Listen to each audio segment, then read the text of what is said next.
gentlemen, our first contestant, Jim Hull.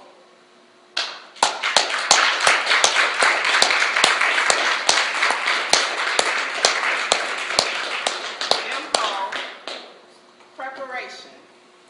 Preparation, Jim Hull.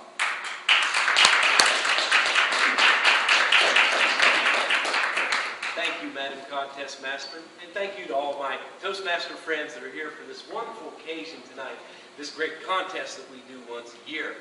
Now, I have 2 questions for you tonight, and my first question, we come right out of the box with it. How big of a miracle do you want?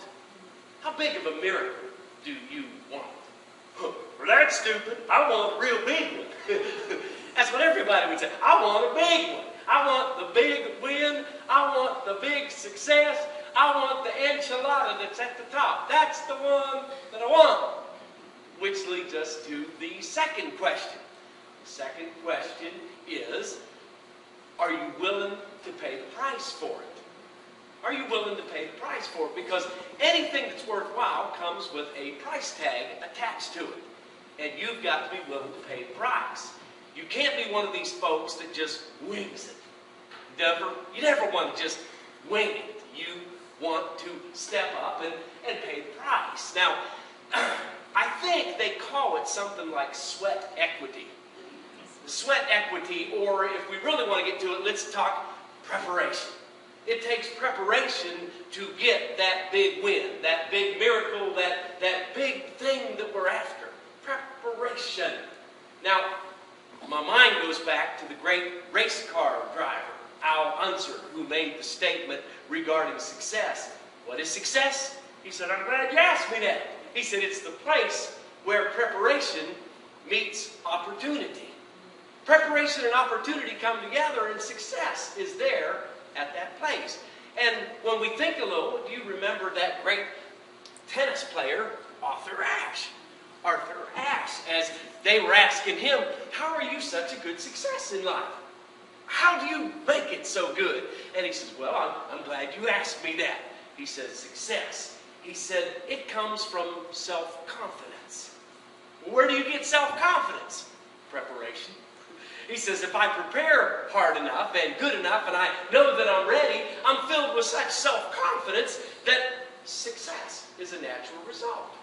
And so our wonderful 16th president, Abraham Lincoln, made the statement at one point in life.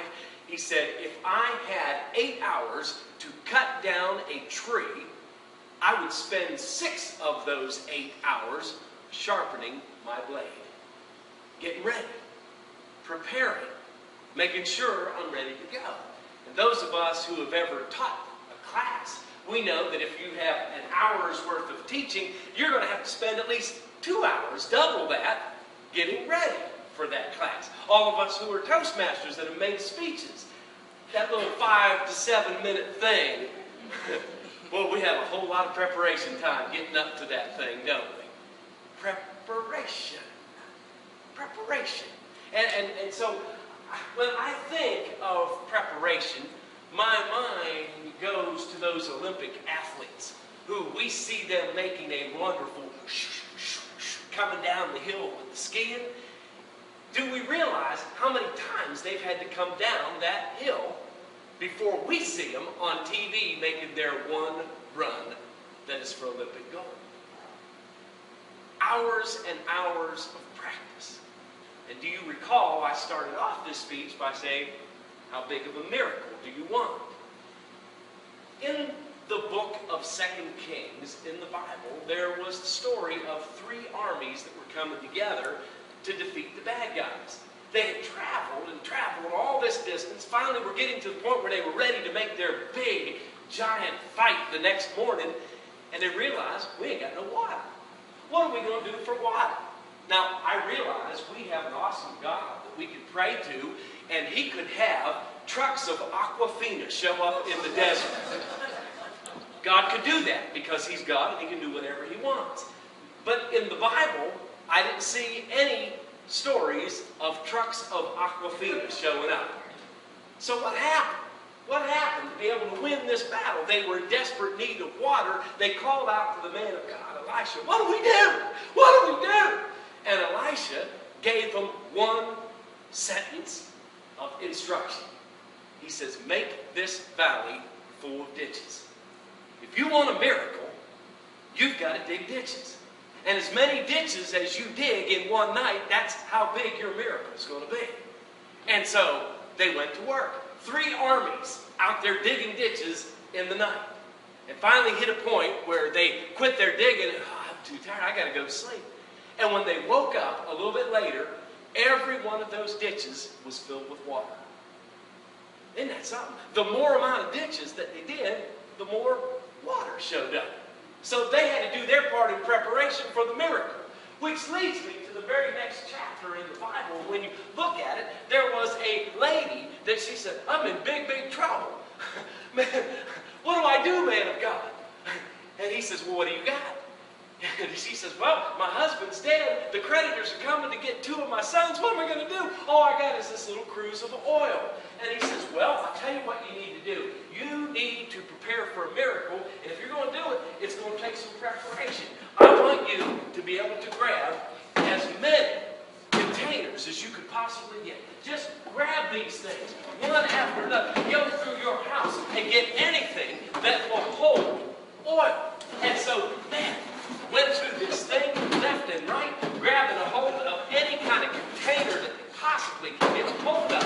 Man, she went and started asking neighbors anything that she could possibly get and pour something into. And as she did all that stuff, the man of God said, all right, are you ready? She loaded up and then started pouring out one at a time. Isn't it crazy that something like this could fill up something like this, and something like this, and something like this, and over and over again she did it, and the miracle happened. But she had to do her part. Took preparation on her part for the miracle to come. Which leads me to this point right here.